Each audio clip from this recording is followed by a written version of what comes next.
The possibilities and impossibilities for equipmental entities are not so strictly definable as for physical entities, but they are just as fundamental to understanding. What is possible for an item of equipment is how it can properly be used and how it ought properly to function in such use. Thus, stirring paint with a hammer is ruled out, and so is a hammer that shatters when it hits a nail. Of course, neither of these is physically impossible, but they are ruled out for this equipment as the equipment that it is. Clearly, equipmental possibilities and impossibilities are in some way normative. Yet, just as with the physical, the equipmental is intelligible as such in terms of, as projected onto, what is possible and impossible for it in the relevant sense. We can see, therefore, that standard accounts of scientific explanation are effectively special cases of Heidegger's more general formulation.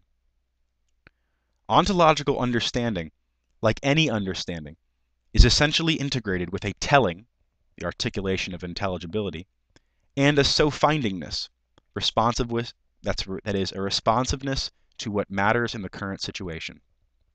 Manifestly, the articulation of ontological intelligibility is at least making the many determinate distinctions between the possible and the impossible for the entities of the relevant sort. Without these distinctions, the ability to project would be vacuous. In effect, the ability to project is nothing other than the ability to apply these distinctions in particular and specified kinds of cases. Just as clearly, those distinctions would come to nothing, would not in fact be drawn, if there were in general no ability to apply them. So the understanding and telling that belong to disclosedness belong essentially together. So-findingness is a responsiveness to what matters in the current situation. What is it that matters for ontological so-findingness?